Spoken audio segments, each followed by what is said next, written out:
Welcome to Advanced Data Analysis 1 with me, Erik Erhardt, Professor of Statistics at the University of New Mexico. In this video, I'll help get you started with Class 17 on inference and parameter estimation for one sample. And this first video will cover the mean, and the second video will cover the population proportion.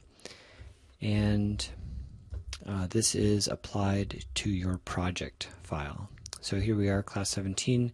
There's no R Markdown or HTML file here, so we will open this up in your project file. So I'll go over to RStudio and open up the most recent R Markdown file. Before I get started, I will save this as a new file so I don't break anything from a working file. I will set the working directory to the source file location, and I will knit it to assure that we're starting with a markdown file that works. Next thing is this is class 17.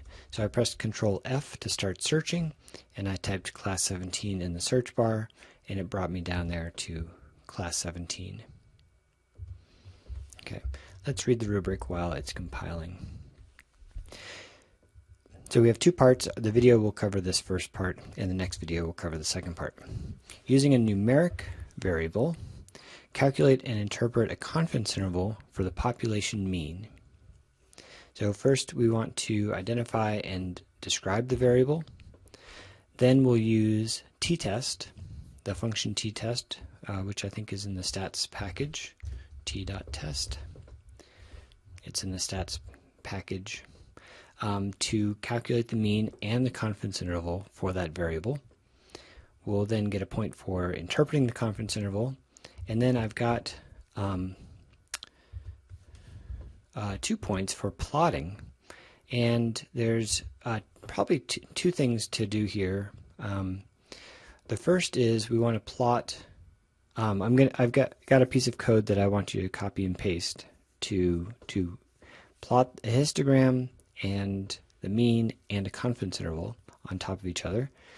And then the second is we want to check the model assumptions for this confidence interval. And I have a bootstrap piece of code to do that. So that is our goal for today. Below there is a section to put in our answer. So I'll start there, and I'm going to do, what is it? Is it Control-Alt-I? Yes. Or Command-Alt-I if you're on a Mac, to insert a piece of code, and let's go find some code. So if we go to the website and scroll up to the beginning of the timetable, you can look here at the assignment that I'm uploading that I've just done, or I'm going to be looking at the previous years as a model for this assignment. All right. So in this table of contents, let me just page down a little bit to Inference and Parameter Estimation 1 sample. And I'm going to click on Numeric Variable Confidence Interval. You know what? We're not going to check model assumptions for this assignment. I think we do that a little bit later. All right. So the variable that I identified previously is I've been working with total cigarettes smoked, and I've been liking the log 10 version of this variable because it's slightly more symmetric, because the number of cigarettes smoked is very right skewed. And the t-test command on starting with nisarg sub and the $sign delimits the data set from the column that we're going to use, and then specifying a confidence level. I think that this is not required because I think confidence, let's go check the help here for t-test. I believe that t-test has a default confidence level of 95. There it is. But if you wanted a different confidence level, like 90% or 99% are common alternatives, then you could specify it with that argument. I'm going to put that t-test command, or the result of that, into t-result, and then print that out. So let me go get that and put it into my project.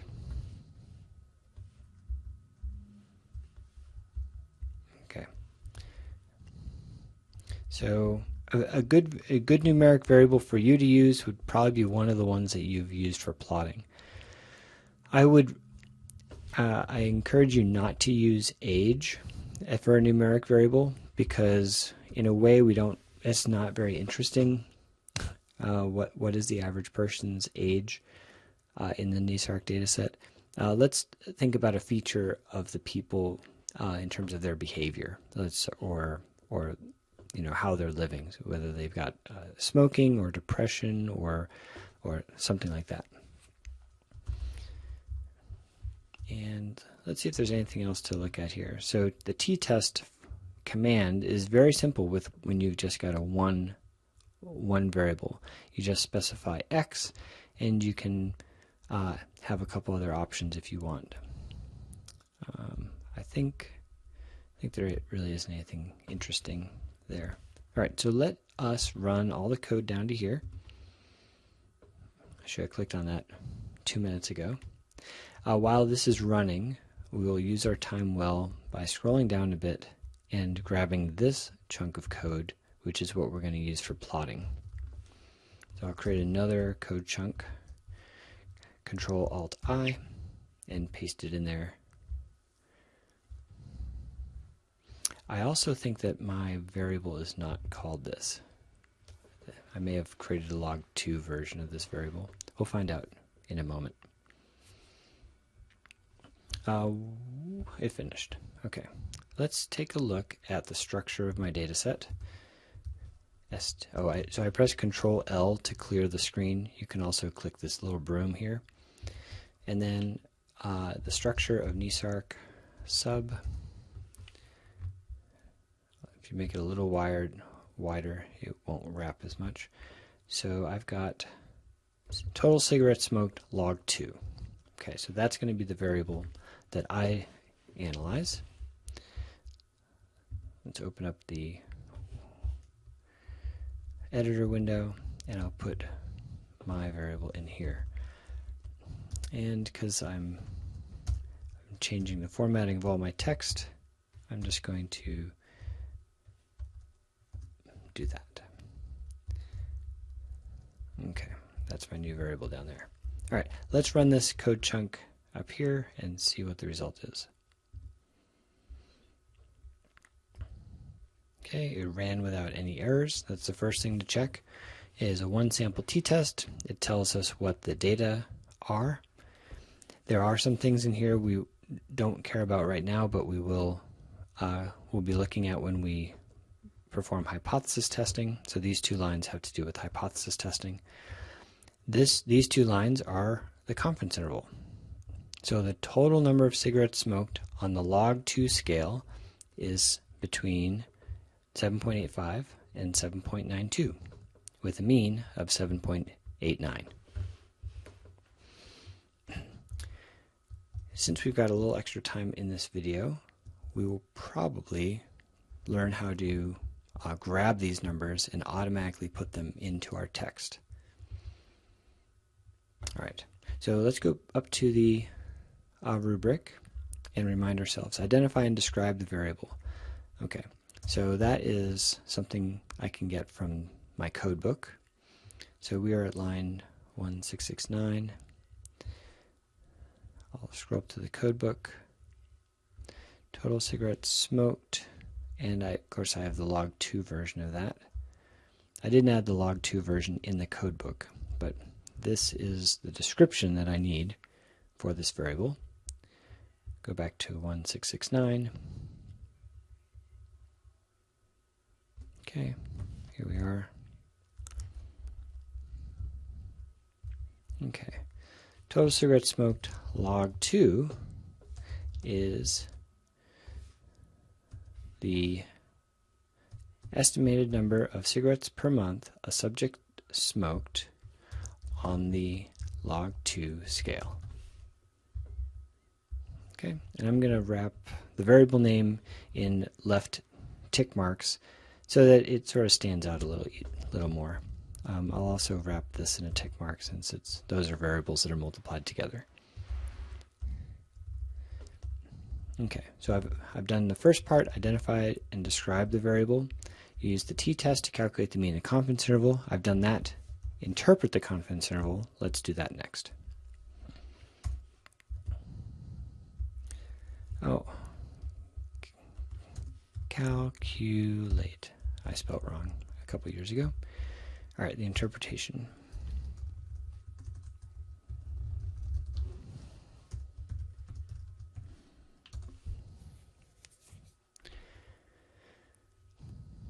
All right. I have told you that I hate confidence intervals, don't I?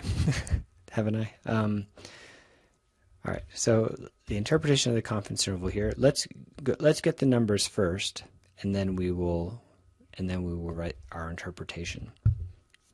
So we've got this variable t underscore result, and if we look at the names in this variable, and there's a whole bunch of them. And so t result, there is a confidence interval, conf int, press enter, and there's the two numbers. There is also an attribute which tells us at what level was this confidence interval constructed. So was it 95, 90, 99%? This was a 95%. But the numbers that we are interested in are these first two. And you can get those with a bracket 1 and a bracket 2. Okay, so now that we know how to get those numbers, I'm just going to copy the two things I just typed and come up here to the top. And if we want to insert this in code, I do a left tick, R space, the command, and then a left tick. That is the lower bound. That is the upper bound. And I can even put this into a set of parentheses. So it's going to be the first number, open parenthesis, the first number, comma, the second number, close parenthesis. And the only thing I will add to this is I will print this out to 3 significant digits. That will make it a little easier to read. All right, let's make sure that our code, this piece of code runs. So I'll highlight the command that I want to appear here and press Control Enter, and that printed out the number below. Let's do the second one. Okay, so I've confirmed that it's going to run so that when I knit the document, I should expect these numbers to appear. I'm going to put one more thing here. So we've got in the names of the result, I also have the estimate, which I think is going to be the mean. So let's take a quick look at estimate mean of x. Okay. So let's put that number in here too.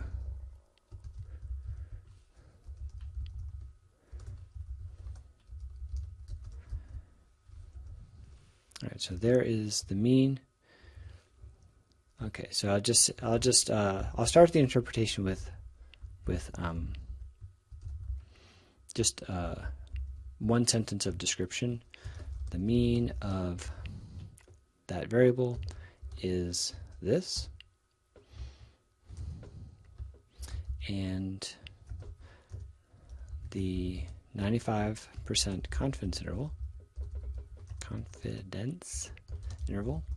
is, I'll put it on its own line. Okay, is that. Okay, so now the interpretation of the confidence interval, right? So there's a few ways that you can write this.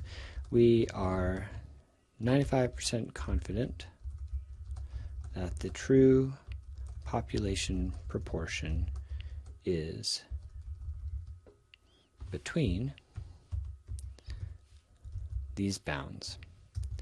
Now, in order to make that statement, you need to know what confidence means, and you need to sort of partially I don't know. I hate confidence intervals so much because they don't represent what we want them to represent. Okay, let me write a better interpretation of this. In fact, let's create some bullet points. So these will stand as separate sentences. Okay. In 95% of samples, a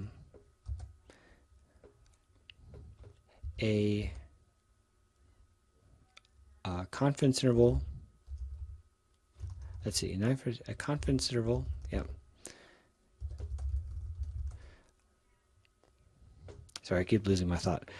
In 95% of samples, a confidence interval constructed from the data will contain the true population mean.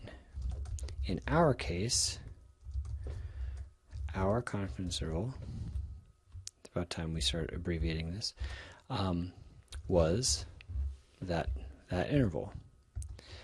It either contains the true population mean or it doesn't, but we don't know. Okay. That is a better interpretation. It's very honest. Okay, in 95% of samples, right, so we only drew one sample, that is our NISARC data set. If, say, in another year, or if you took a new set of people and you sampled them, we would get a different confidence interval. And if, right, each of these are samples. They don't represent all people or all Americans or whatever the large sampling frame is of the population of interest. We want to know the population mean, and we estimate it with our confidence interval. When you construct a confidence interval, in 95% of those samples, you'd actually capture the true population mean, and in 5%, you don't. You overestimate it or you underestimate it. We looked at our case, and we got a certain interval, and it either contains the true population mean or it doesn't, but you don't know. Okay. One interpretation that is absolutely wrong when you are a frequentist statistician is we cannot say that we are 95% sure that our interval contains the mean. That's incorrect, because the only randomness is in the sampling. Once you collect the sample, the data is fixed, meaning that there's no randomness anymore. You can calculate the mean and the confidence interval. Those are fixed values, and the population mean is a fixed value. So there's no randomness anymore. So you can't be 95%. You can't have a probability of anything happening beyond that. Okay. Great. So I'm happy with this interpretation. In fact, I sort of want to remove this second one, because we are 95% confident that the true population true population mean, for one thing, is between those values. That's a very sloppy way of stating this. It really relies on someone with a better understanding of what you're doing, a statistician, say, to interpret the word confidence. So I'm going to remove that interpretation. Okay. All right. Let's move on to the last part about creating a plot. And I've got this code here. I've put the data set in. I've put my variable in. And I'm not going to do anything else. In fact, look down here. I've got a vertical line, and I've put in the estimate. So that's the mean. And I've also created a confidence interval down here. So let's go ahead and just run this code and make our plot window bigger so we can see what's going on. Sometimes you get an error when you're resizing the plot window while it's trying to plot. I'm going to just sweep out the plot window. Hopefully that will make this better. I'm waiting for the clearing plots to finish, and then I'll rerun the code. And then I'll describe what the code is doing.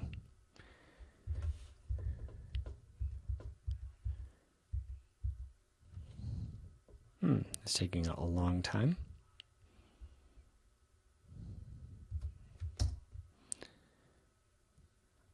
Let's see what happens if I try to create a plot at the same time. I have a feeling I'm not creating a good situation here. Now I'm trying also to save my document.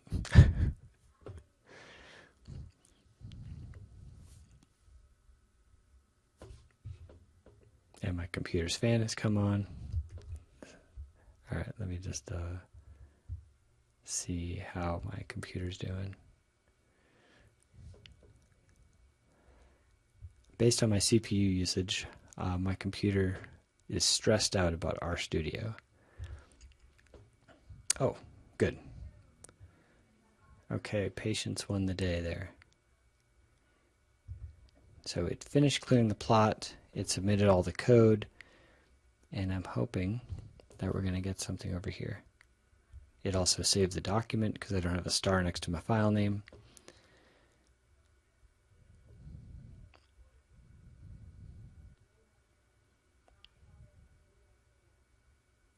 Okay, I have a good feeling about this, even though I'm requiring a lot of patience for this to show up. Aha. Okay, so one challenge with this confidence interval is it is so narrow. Let's take a quick look at the plot. Oh, a better way to have done that would be to zoom.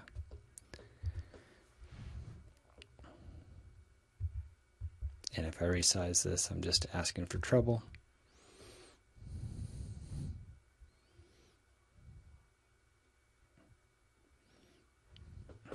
Oh, one thing that could be taking a long time is the rug. Let me remove the rug. And when this finishes, I'll just submit it again.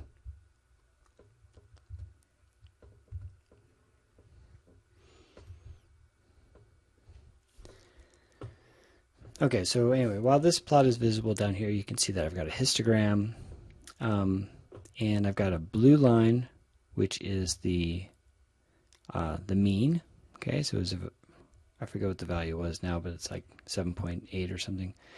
And then there's a confidence interval, which is a wide bar down here.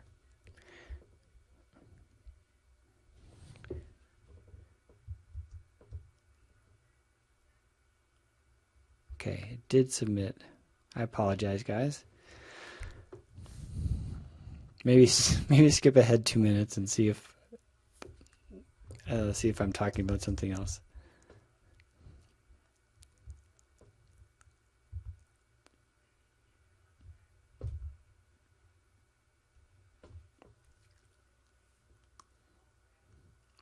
I'm just waiting for the plot to show up. Okay, well, while that's going, let's walk through the code. So what the code is doing is pretty simple. It creates a histogram. Now the bin width, you should resize the bins for the variables. I think that this is on the log2 scale. I've got a bin width of 0.2. Let me make that a little wider, about 0.5. But try a few. I've taken out the rug because that's just plotting a bunch of tick marks at the bottom, which I don't think is very interesting in this case. Those are helpful for when you've got a few bars with really small samples and you actually want to see where the values are. Then I've got a vertical line. So geom v line is a vertical line. You need to supply the aesthetic of what the x-axis intercept is. All right, so along this x-axis, what is the estimate or what is the value? I'm taking the estimate, and I don't remember why I have to do as numeric. It probably has a strange data class, and so as numeric is going to help with that. And so I plot that, and I've chosen a blue color with size 1. Those choices are fairly arbitrary. You know, the other thing is, I don't know that I love the solid line. Let me do line type equals 2. I think that's or 3. I think line type 1 is a solid line, 2 is a dashed, 3 is a dotted line. Then I'm going to put in the confidence interval, and I really haven't seen anyone else do this before, But my strategy here was to do a geometric object rectangle where I specify the x minimum. So if you're going to plot a rectangle, you need the 4 corners. So the way we specify the 4 corners here is we specify the x minimum. In fact, let's reformat this a little bit so it's a little easier to read. X minimum, x maximum, y minimum, and y maximum. Okay. And here I'm filling this with blue. Maybe I should fill it with a slightly different color.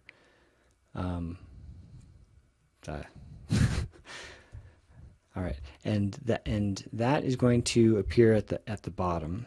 Now, the y minimum really sort of depends on how high this is. So notice my scale goes to 2000. So if I did it a negative, say 150, that would make it go down far enough that you could sort of see the rectangle. And that's pretty good. I click Save again, or I did Control S to try to save the document. Yeah, my computer's going, It's using 2 CPUs at full blast. That's not very good. Alright, so this happens sometimes. Let me try to save it and see if it does. Let's see, I've got, maybe I will kill a few of the sub-processes from R Studio. Oh, didn't like that.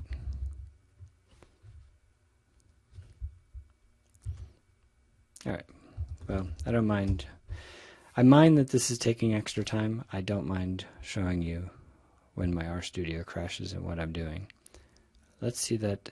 Okay, you can see that it lost the last few choices that I made in here because I had formatted this text here. Alright, so I'm going to run everything down to the top of that plot.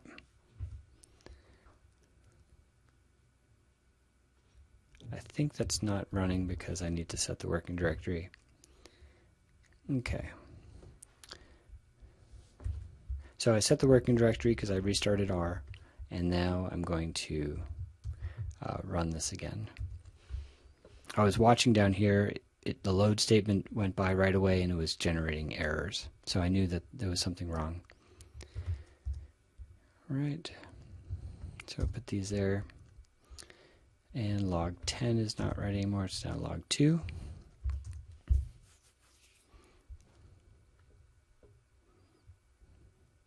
And minimum, I decided on 150. That might change though, because I changed the bin width. Oh, and I wanted line type equals 3. Alright, so it's wrapped up. Let's make the plotting area a little bit larger. And then we will run the plot. Okay, much better. Let's go ahead and zoom. It's going much faster now because the rug isn't on the bottom of the plot.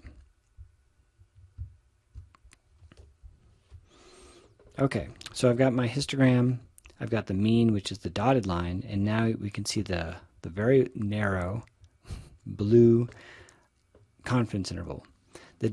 Our data set is so large that the standard error is very small, and so when we calculate the confidence interval, if you refer to the formula in the lecture notes, you have the mean plus or minus the standard error times a t-statistic, which is based on the sample size, and the standard error is going to be very, very small, and the t-statistic is going to be close to 1.96, which is where you get when you have an infinite number of observations. So here we are. We have a very narrow. given our sample, given that our sample is so large, we have a very narrow window for where the population mean is likely to be. All right, I don't need to interpret the plot from the rubric. Plotting code, plot the data estimate, and the confidence in a single well-labeled plot. So the only thing that to add here might be a little bit of labeling, and because this video has gone a bit long, I'm going to not do that for the rest of the video, but please add a better y-axis label if you like. Count is okay. You could also have frequency, and label the x-axis, and there you go. All right, sorry for the long delay due to computer issues. I actually think it's okay for you guys to see those sorts of things, because those things probably happen to you too. What I've learned is I should be maybe running Control S before I say run plotting code occasionally. The last thing I'm doing is knitting the document, because I want to make sure that I paged up, that the numbers that appear in my interpretation come out as numbers and don't show up as errors. Okay, so when this finishes down here and we confirm that, that will be the end of this video. In the next video, we will be looking at doing the same interpretation of the confidence interval, but not for a population mean, but instead a population proportion when we have a categorical variable. So we've got statistical methods, class 17, there we are, and the mean of this is that number, 95% confidence interval is that. That looks correct. In particular, those two numbers are the smallest and the largest, and the mean goes in between those. Okay, very good. And let me scroll down a little bit. You know, you might want to reset or change the size of this plot, particularly if your confidence interval is as narrow as mine is, where you can't even see it. So I will do one more thing. I will change the options for this code chunk. So I'm at basically line 1700. If I scroll up to the first code chunk and grab the options for figure height and width, and then scroll back down to line 1700.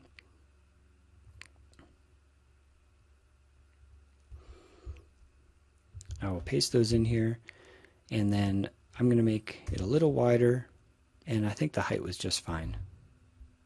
Okay, I'm not going to rerun it. That's the end of this video. See you in the next one when we do a confidence interval for a categorical variable for a proportion.